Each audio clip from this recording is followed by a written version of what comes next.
እንደዚህ ሴት ልጅ መሆን የምትፈልገው እንደዚህ አይነት ሴቶች እኛ እንደዚህ አይነት ሴቶች መሆን አለብን ማለት ነው። እንደዚህ አይነት ማለት እንደ ጃኒ ማለት ነው።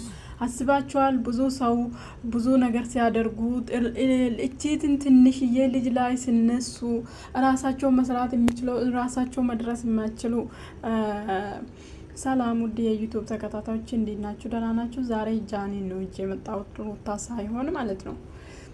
እና የኛ ሴቶች ማለት ነው እንደዚህ ጠነካሪ መኖር አለብን ማለት ነው።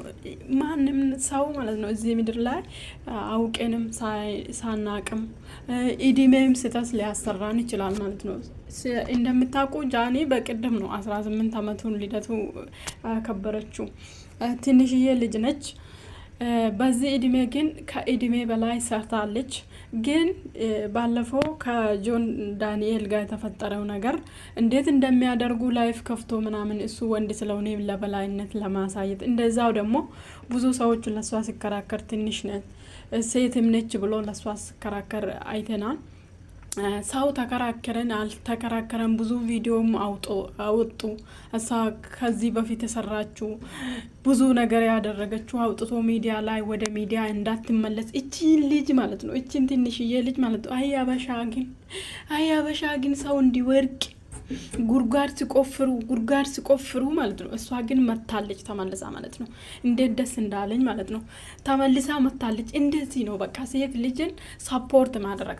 አጠፋቻ ከጥፋቱ እንድትማር እዛ ውስጥ የኛ አበሻ ምን ይመስላችኋል? እዛ ውስጥ የትላንትና ጥፋታችን ውስጥ ተዘፍቅን እዛ እንድናለክስ እዛ ጭቃ እንድናቦካ ነው የሚፈልጉ። በቃ እቺ ልጅ ትላንትና ጥፋት አጠፍታለች፣ ከዛ ወጣለች። አሁን በቃ ለስራ ሌላ አላማ አለ እድሜ እየሰራች በጣም ጠንክራ እየሰራች ነው። እዛ አይደለችም፣ የትላንትና ቦታ አይደለችም። ሲቀጥል ደግሞ ስህተት ብትሰራ እዛ እኛ እድሜ ላይ ስህተት ስትሰራ ከጆናል ዳንኤል ጋር የነበራት ጊዜ ምንም ስህተት ስትሰራ እቺ ልጅ እኮ ትንሽዬ ነች፣ ከ18 አመት በታች ነች። ማሰብ ራሱ ማትችል ጊዜ ነች ብታጠፋም ማለት ነው። ትልቅ ስንት አመት ሆነን በስንተኛ እድሜ ጥፋት የሚጠፉ ብዙ ነገር የሚያደርጉ አሉ አውቆ ማለት ነው። እሷ ግን በዛ ጊዜ ይሆናል ወይ ለኔ ይሆነኛል ብላ ነው ከሱ ጋር ጥፋት ስታጠፋ ምንም ሲያደርግ እሱ ጋር የነበረችው ማለት ነው። እንደዚህ ለማድረግ ሴት ልጅን በቃ እንደዚህ ሰፖርት ሲያደርጉት በእንትን ማለት ነው በአንበሳ እንደዚህ ሰፖርት ሲያደርጉ ተስፋ እንድኖራት በቃ ጠንካራ የሷ ጥንካሬ ምን ፊቱን ራሱ አልቀየረችም። በእውነት ፊቱን ራሱ አልቀየረችም። በቃ ጠንክራ እንደዚህ ራሷን ገንብታ መምጣቱ እኔ በጣም አደንቃታለሁ። በቃ ሴቶች እኛ እንደዚህ መሆን አለብን ማለት ምንም ሊበድለን ይችላል ወንድ ልጅ ማለት ነው። የፈለገ ነገር ይበድለን ከሱ ተሽለን መገኘት አለብን እንጂ ወርቅን እሱ እኛ ውርቀቱን ማየት አይለበትም ማለት ነው። ምንም ውስጣችን ሊጎዳ ይችላል።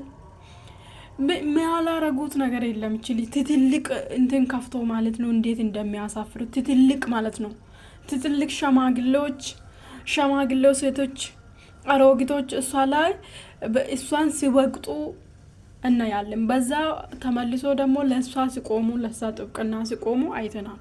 ስለዚህ ሴት ልጅ ነች፣ ተመክራ ነው እቺ ልጅ በቃ አጠፍታለች መመከር ነው እንጂ እንደሷ እዛ ወደ ሚዲያ እንዳትመለስ የተለያየ ቪዲዮ ማውጣት ማሳየት ላይቭ ላይ ምናምን እንደዛ እሷ የሰራችው ነገር እንደዛ ማድረግ ተገቢ አይደለም።